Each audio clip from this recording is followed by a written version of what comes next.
you so much for being here this afternoon. I can't really see you, but I think there's some people in the audience. I've been really looking forward to sharing this lecture recital with you. We will be diving into Libby Larsen and her guitar music. I first became acquainted with her guitar music when I was in my undergrad, playing some of her solo repertoire and her chamber repertoire as well, and just quickly fell in love with her musical language, the diversity of her musical language, as well as her just as a person, which we'll talk a lot about today. So a bit on just her background. She was born in 1950 in Delaware, but has spent most of her life in Minnesota, where she still resides today. She has many accolades, including a Grammy Award in 1993 for producing the Best Classical Vocal Performance album, The Art of Arlene Auger, which you can see a picture of. She was the first woman to have a residency with a major orchestra, being the Minnesota Orchestra, and she's also held residencies at the Charlotte Symphony and the Colorado Symphony. She has been a fierce advocate for young musicians, composers, women, and other minorities in music. For example, from 2014 to 2020, she was the artistic director of the John Duffy Institute for New Opera, where she guided a faculty of practicing professional artists. And in addition, one of her, I think, biggest achievements is she co-founded the American Composers Forum in 1973, originally called the Minnesota Composers Forum, which has nurtured thousands of composers for decades. So a bit on her compositions and her style.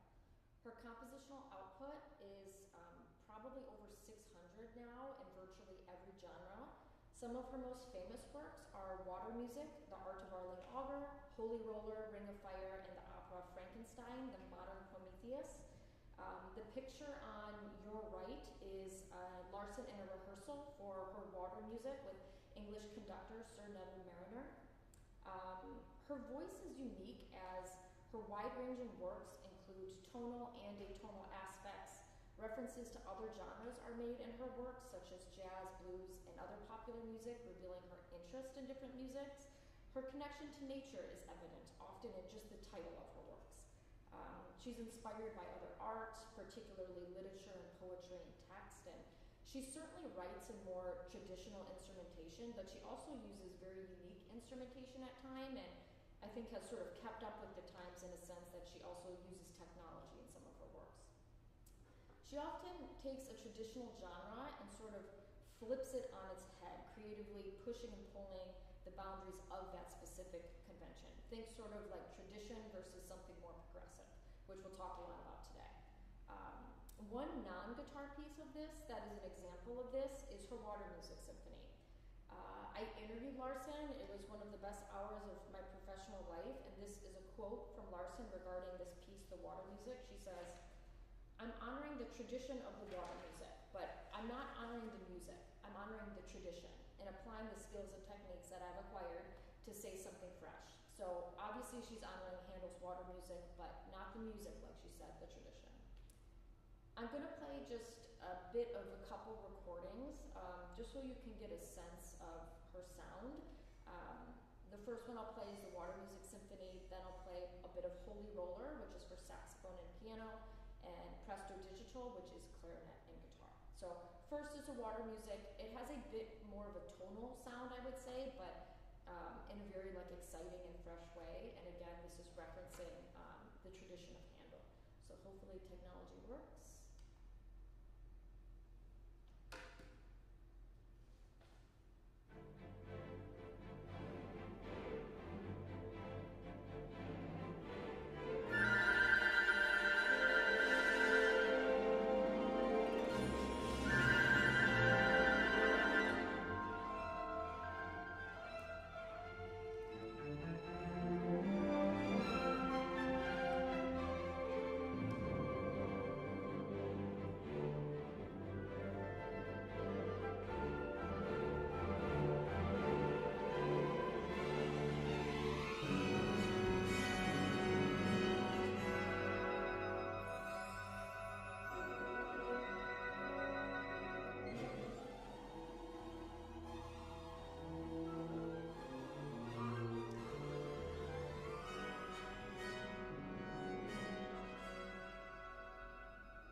Holy Roller. This was inspired by the longest running revival meeting in America that took place in LA, California from 1906 to 1909.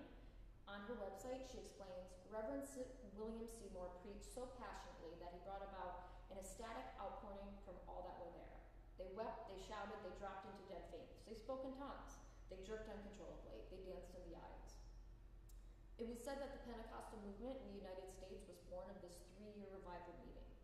It has clear blues language, again in a really fresh way, especially when the piano comes in. You can hear when the Saints Go Marching In being quoted, which of course is a reference to like New Orleans jazz, and even some gospel influence. So here's Holy Roller.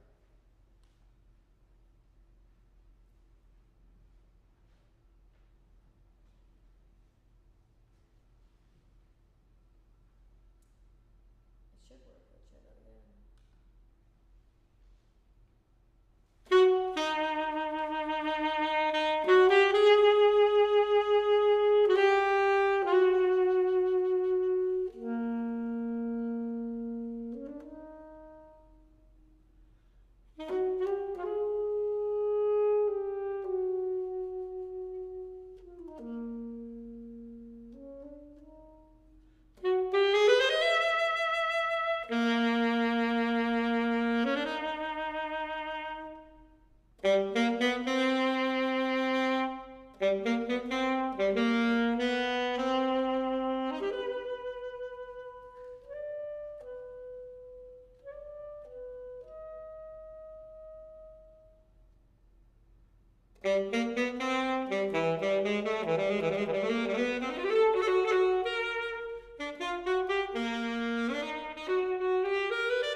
And last is Presto Digital, which is one movement in a larger work of 3 movements. It's a guitar and piece for treble wind. In this case, you'll hear clarinet. I wanted to show this just because it's a bit of her guitar chamber music and a little bit more of some of her atonal language, atonal aspects. So let's make sure this works.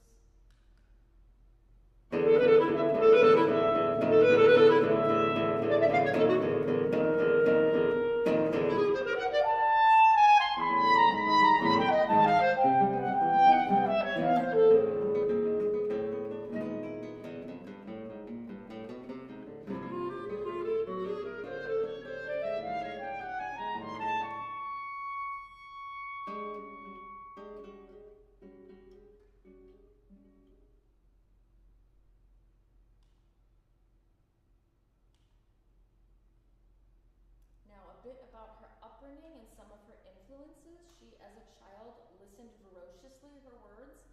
The photo on your left is a picture of her and her family.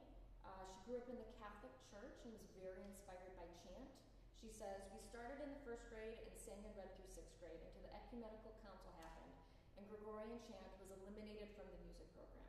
Pretty unfortunate and a huge mistake in my opinion. She was very impacted by chant and really was heartbroken at this loss. Her piano teacher, Sister Colette, introduced her to Mozart, Bartok, Stravinsky, modern Japanese music, and boogie-woogie kind of right away. And this variety was very important in introducing her to so many different musical sounds and colors. You can see on your right a picture of Sister Colette and Larson and her sisters. As a junior in high school, she studied music theory at a summer institute, sort of on a whim, and was like really inspired by a lot of things, including the harmony of Hindemith, and was just overall a very curious young person, even trying to teach herself the flamenco classic Malagueña on the guitar once. She did say, she mentioned that she felt she didn't have as solid of like classical piano repertoire under her fingers, especially was kind of confronted with that when she got to her undergrad. And she says she also was confronted for kind of the first real time in her undergrad, the elitism and kind of prejudice that I think exists in classical music that we have to be honest about, and she says that was hilarious, so more on that in a moment. A bit about her compositional journey. She discusses how she starts to write. She says she starts with a feeling, deep hues of indigo if I had to put a color on it, almost amorphous in a way. And she said she was scared of this at first. And in the 70s in grad school, she mentioned she felt pressure to write in the widely accepted, like serialism in 12-tone, and I think she kind of felt like it was a scientific way of writing, and she even did her first commission in this style, but realized it wasn't for her, and she describes sort of the rejection of going with the status quo to me in a really beautiful way, almost as like an advocate. And the quote from my interview is, "It is a hallmark of feminism to just say, great, yeah, fine, but I'm going this way, non-combative, non-angry way. Just like, oh, this is much more interesting over here." I think after I wrote a 12-tone cantata for one of my first commissions for a local Unitarian society, and they did a bang-up job on it, but they were miserable. I thought, well, I'm not going to do that. That's wrong for me. It's not why I write music, to show what I can do. I don't compose about composing, which is a choice a lot of composers make. So just heading in one direction that feels right and making it possible for other people who felt that way to head in that direction. Just come along. Oh, we can't come along? Oh, we'll make a way for you to come along. Come along. She's very free as a composer, not bound by one genre. She wants to be sort of free to express who she is as a human, which can be abstract at times. And I think there is a lot of freedom in her music that I think stems, I'm sure, from a lot of things, but one thing in particular, maybe the kind of freedom of Gregorian chant and the rhythm of that.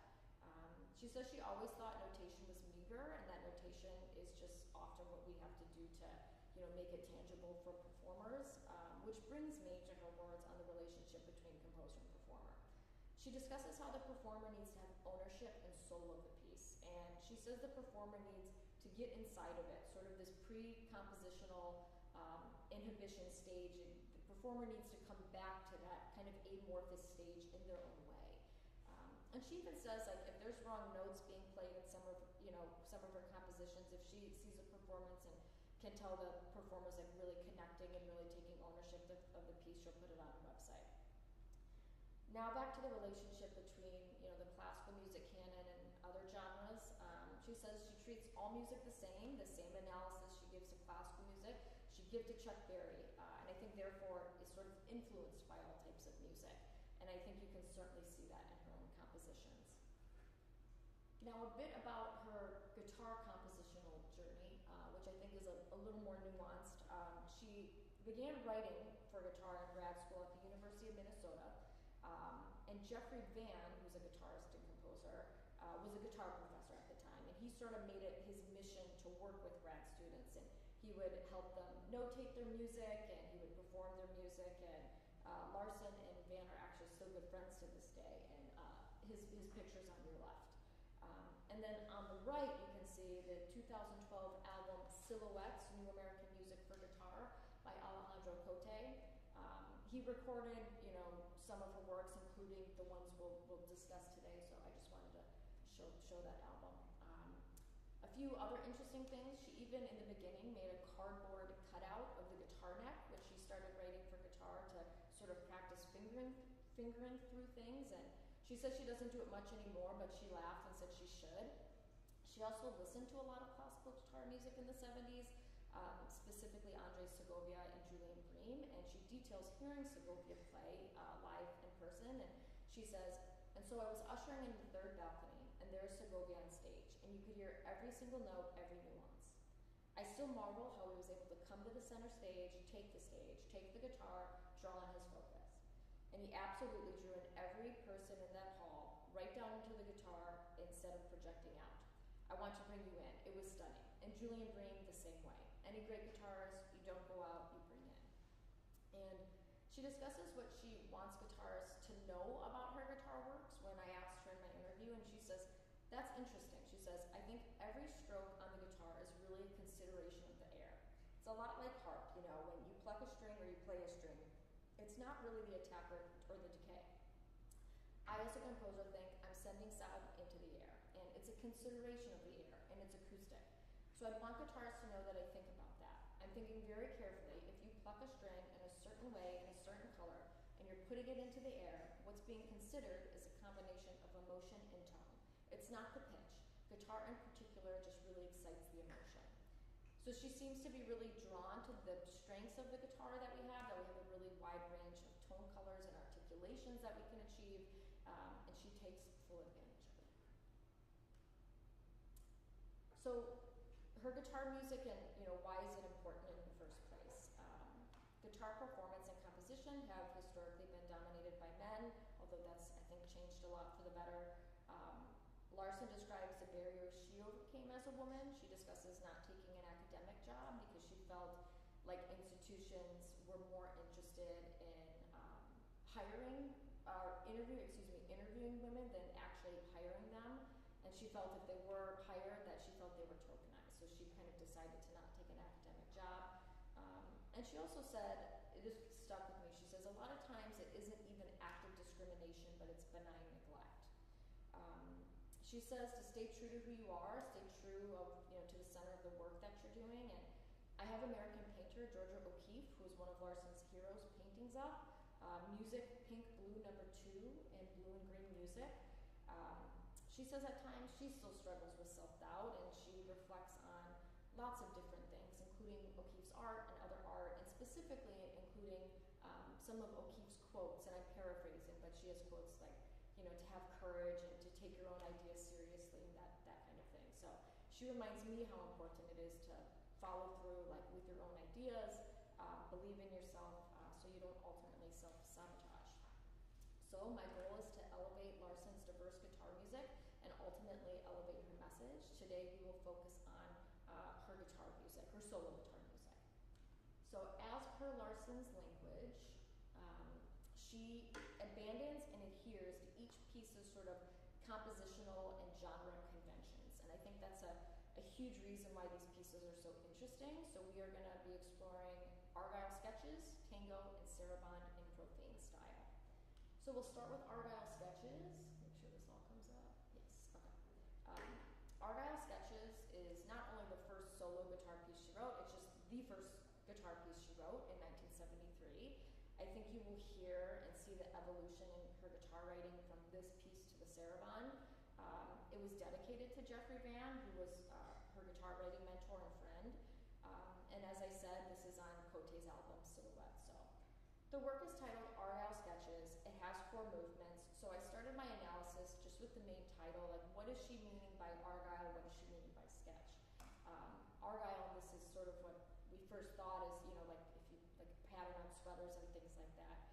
But she's actually referring to like a container, the type of lidded container often made of like silver or ceramic used in the 18th and 19th century that folks would use to keep sauces warm, that type of thing. And as per her website, she says, the title refers to an argyle or small vessel, in this case, a vessel which holds 4 sketches for guitar. Musical sketch, of course, is a short instrumental composition, and I think these movements clearly represent this. Now we'll take a deeper look into each movement, and the first movement is titled Etude, which of course is a study, usually for short pieces to develop a particular technique. This etude, I'm not so sure there's a specific aim. It doesn't come across super clearly, and when I asked her, she said she didn't remember a specific aim, and she even just asked me, what do you think it could be? Which is kind of funny. So I think, that's an example of there's a lot of freedom in her music and a lot of freedom of interpretation even. With this, the etude almost seems like an etude for her for writing for the guitar. I think you could also take a more traditional perspective concerning just more strictly musical characteristics. It has atonal aspects. The form is roughly A, B, A prime, so listen for repeating motifs and melodies.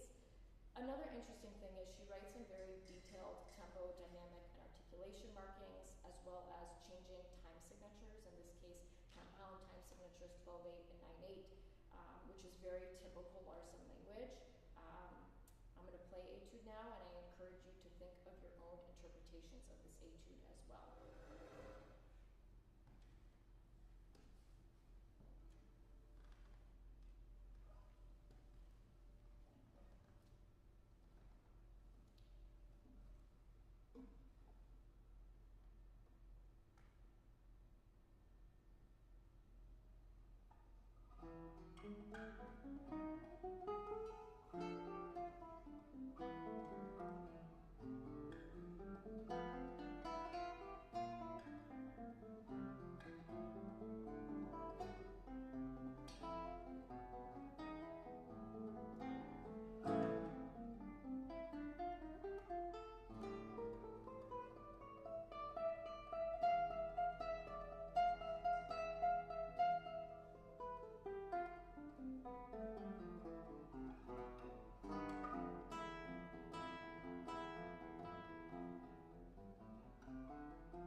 Now the second movement, Berceuse, that comes up, is a lullaby, a gentle song intended to lulling young children to sleep. So important characteristics of this is they are often in compound time signature, sometimes in 3/4 as well.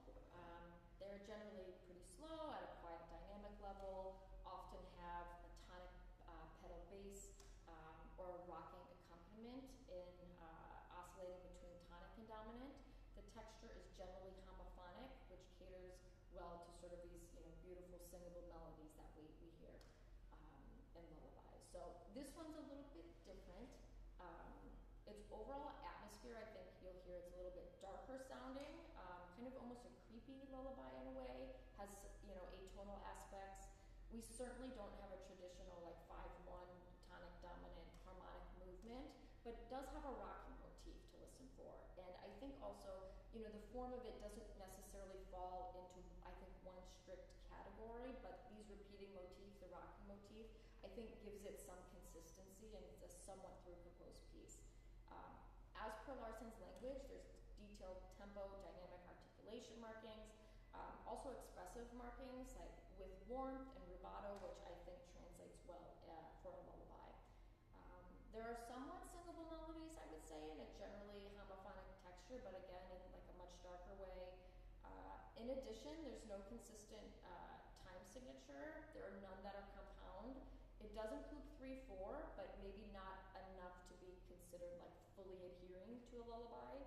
Dynamically, there's contrast, and it is certainly not always intended to be quiet. You can see some of the dynamic markings up here.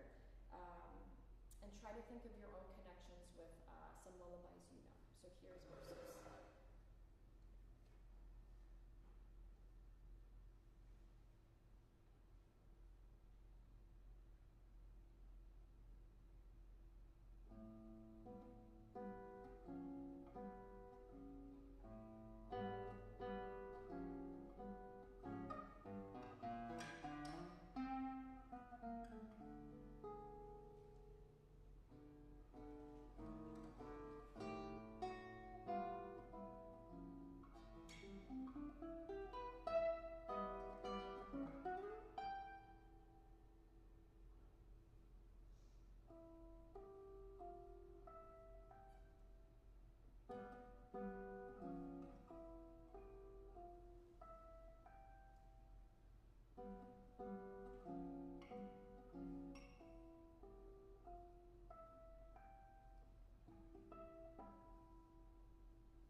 loosely fugal, but not predominantly fugal.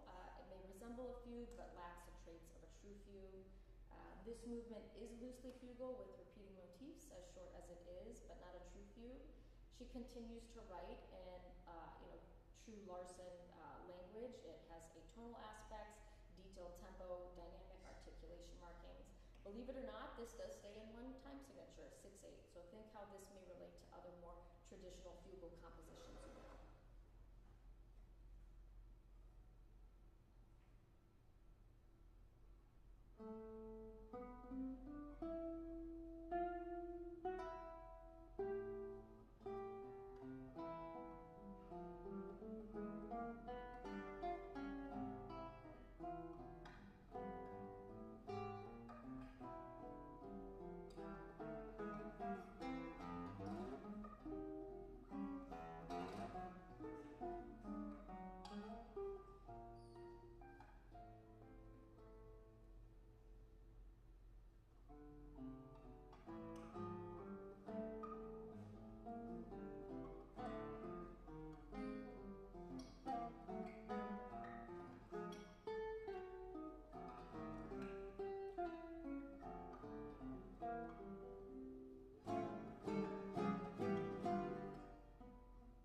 And the fourth and final movement, air, which is a term that was used in England and France in the beginning of the 16th century that loosely translated to melody, tune, or song, often in strophic form and sometimes through compose. Thomas Morley, who was an English composer, theorist, singer, and organist of the Renaissance, applies this term to all forms of secular vocal music besides the serious madrigal. As a guitarist, I feel like I know airs and sort of the word and that type of music from lutenist and composer John Dowland of the Renaissance, who wrote many of them, and in many ways I think has come to denote lute song in context. So harmonically, this is certainly not typical like of the Renaissance lute song or air, but has Larson's language, atonal aspects with changing time signatures. We have 6/8, 5/8, 2/8. And again, you guessed it, has detailed tempo, dynamic, and articulation markings. It is song-like in the melody. I'd say it's rhythmically complicated, often with embellishments like a vocal line. And the accompaniment is, in my opinion, lute-like with arpeggios and sort of interesting musical lines. And I think this all could be looked at as like kind of a nod to John Dowland. It's also secular, and there are repeating motifs. I think this is really cool on different pitch levels, which is strophic-like to me. It sort of reminds me of like different words on the same melody, much like a strophe or a verse. Also, I would say has some through composed elements to it as well. Take some time to think about some of your own associations.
Now the next piece I will play is tango. Okay. This is a solo guitar piece written in 1978, again recorded on Cote's album Silhouettes.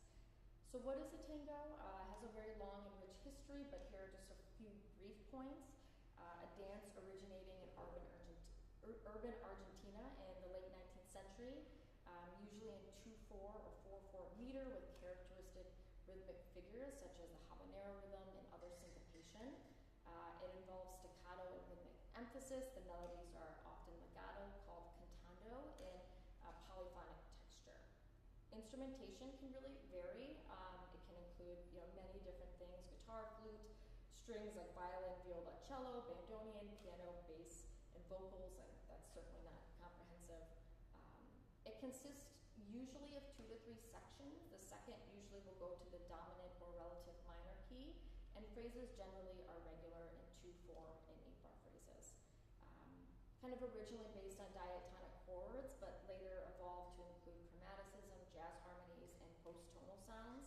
Became a popular dance in society in the 1920s in Paris, France, and famously brought to the concert stage by Astor Piazzolla, where he merged his tango roots with the classical idiom, often bringing these post-tonal sounds to it.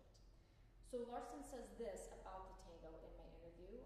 She says, "I wanted it to have a certain kind of subtle humor, the kind of humor you sense is there and react to without necessarily knowing why at the time. So I was working with the kind of humor by association thought. I wove in echoes of the habanera from Carmen, obviously from Bizet's opera Carmen. So her tango is moderately slow. It's in 4/4 and stays in 4/4, so does have that common time signature. The piece has the habanera rhythm, bum, bum, bum, bum, bum, bum, bum, bum. Sometimes it's modified, and even if it's not there directly all the time, I think it's kind of there in an underlying way at all times, and just has a lot of syncopation in general. Definitely involves staccato and rhythmic emphasis. Melody is often legato or cantando. It adheres as it's generally diatonic in D minor, but with appropriate and interesting chromaticism. There are detailed, as always, tempo, dynamic, and articulation markings. The phrases are regular, I think generally about like every 2 measures, but there's definitely outliers as well. The form, I would say, is sectional, but not necessarily like going to the dominant or relative minor. It seems to be more motivic driven, and consider your own experiences with tango and how this piece relates.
was written in 1979. It was written dedicated to John Holmquist, who passed away just really a few years ago, famous guitarist. He studied with Van in Minnesota and was also the head of the Cleveland Institute of Music. And this piece is also on Cote's album. So I sort of started with like, okay, what's a saraband and what's the history of it to better understand this piece? The saraband originated as a zarabanda in 16th century Central America. This dance was introduced to Spain by the conquistadors upon their return from the New World and became popular. Then in the 1500s, it was actually banned for its obscenity. It's kind of a provocative dance, not kind of, it was. And it's beginning to evolve. It's gradually spreading to other European countries in the 16th and 17th centuries, and then during the Baroque era, 17th and 18th centuries, the saraband becomes a standard component of the dance suite and has sort of completely evolved. So it kind of started as this provocative, sensual dance in 6/8 or 3/4 that had singing and percussion, castanets and guitar, to this slow and stately dance that's part of a dance suite in 3/4. The typical saraband rhythm is often there, which we'll talk about more in a second, with an accent on the second beat. And the form is typically binary and sectional, such as AA, BB, or in variation. So circling back to her quote of the consideration of the air and how important tone, color, and articulation is, I think you can see it, in all of her works, but I think especially in something like this. And I just think you'll be able to hear and see the progression of her writing. It becomes, I think, a little more sophisticated. It's evolved, and just writing with guitar techniques with more ease. Larson has discussed to me how this piece relates to the history, but kind of in a fresh way. That was sort of also my own interpretation of this before I even talked to her.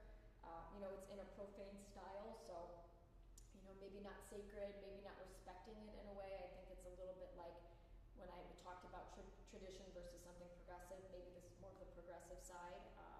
There are detailed tempo, dynamic articulation markings, and also a lot of guitar percussive techniques such as tambora to drum, golpe to hit or knock, or rasgueado to strum, which I think is clearly nodding to the zarabanda and its Spanish roots. I'll show you just what those techniques are right now, just so you can sort of listen for that.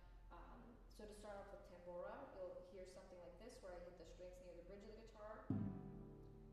You'll hear golpe, so some percussion on the actual guitar, and some rasgueado strumming. Now the piece starts without meter in the beginning, and as you can see, it has some text to play slowly and sensually. I think that's a clear nod to like maybe why it was banned, it being this provocative thing. After this, the dance begins, is what it says. It's quicker, and we start to have meter, a lot of different meters though, changing meter 4/4, 5/4, 2/4, 6/8, and 3/4. The typical saraband rhythm, 1 and 2 and 3 and 1 and 2 and 3 and, is there quite often with the accent on the second beat, but often with like many modifications and like certainly not always consistent. The form is sectional in a way, but in a more modern way. It has a lot of atonal aspects, and like I said, it's not sectional in traditional sense, but I feel like some of these motifs, these like atonal motifs, kind of help give it a consistency in a somewhat through composed piece. And I think it's a lot like tango in a way. It's kind of more motivically driven than anything. It's interesting too because Dr. Sun and I made, I think, a cool connection. French composer Poulenc, his only guitar piece is a saraband, and it's short. It's only about 1 page. It was written for Ida Presti, but it has many different time signatures, sort of like this, and like including 5/4. She uses 5/4 a lot in this. I asked her about this, and she says it wasn't intentional, but I think it's a cool connection nonetheless. There's a lot to this piece, so I invite you to see what techniques stand out to you and how this relates to other sarabands you know.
Even though she's a very well-known composer, I think she's totally underrepresented in the guitar world. I think these kind of recitals are a good reminder to program underrepresented composers just in general. And I just want to conclude to say thank you for being here today. Thank you to my friends and my family. A lot in Michigan live streaming this for being wonderful and loving. I want to thank my committee and especially Dr. Sutton for sort of taking over a sad and abrupt situation. And I also want to mention thanking Dr. Afshar, since she did start with her and just wherever she is in the universe. So thank you so much, and I would love to answer any questions anyone has now.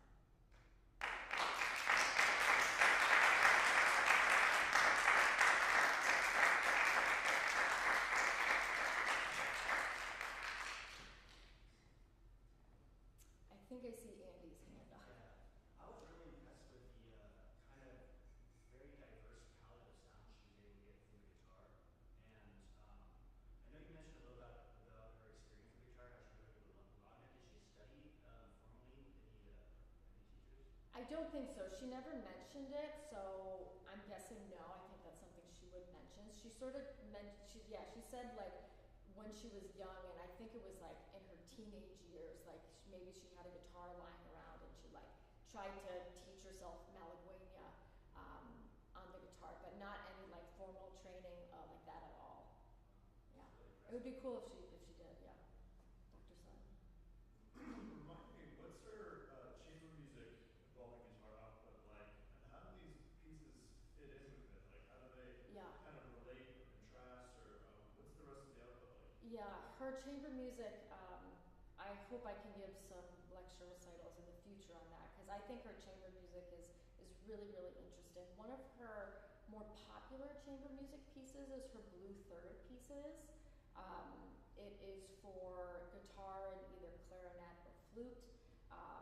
And in that piece, she's like paying homage to the third. It has a lot of blues references in it, kind of the blue note, the minor third and the major third. It kind of goes back and forth. She also has some other vocal and guitar repertoire, which is, I mentioned very briefly that she's, of course, inspired by other art, but in particular, like poetry and text. So she has some vocal and guitar music that is inspired by some poetry. And she also has some really interesting, we talked very briefly that she has some more traditional instrumentation, but also some very unique instrumentation where she has like amplified harpsichord and like electric guitar and very interesting things like that. So there's a lot there for the chamber music as well. Other questions? Kind of hard to see if anybody's hands raised. I think that's Jay. Yeah.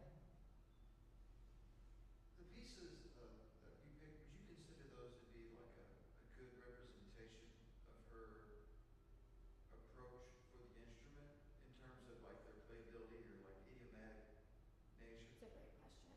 I think so. I think it's like, and to be honest, I really love her chamber music. I would have loved to play it, but I felt like in terms of like putting a lecture recital together, this is all her solo music, so I felt like it was a good kind of just chunk that I could do for a lecture recital, and I don't live in Memphis, so with rehearsals and stuff. So I think this is a good representation let me start with this. I'm kind of going off of your question a little bit, but I think it's a pretty decent representation of her style. I think she has a lot of like blues and jazz influence in many of her other pieces that I think you don't see as well in these particular three pieces, but I think that's okay. In terms of, what's idiomatic, I think so. Like, someone asked me the other day, like, what's the hardest piece out of these? I would probably say Argyle Sketches, actually. I think it's like musically maybe not the, I don't want to say most interesting because, to each their own, but I think it's less idiomatic than some of her other pieces. But I think that makes sense because it's the first piece she wrote. So I think ballpark general, yes, but like the Sarabande, I think is the harder piece, but in many ways I think it's a little easier because it's more idiomatic. Is that answering your question? Perfect. Okay.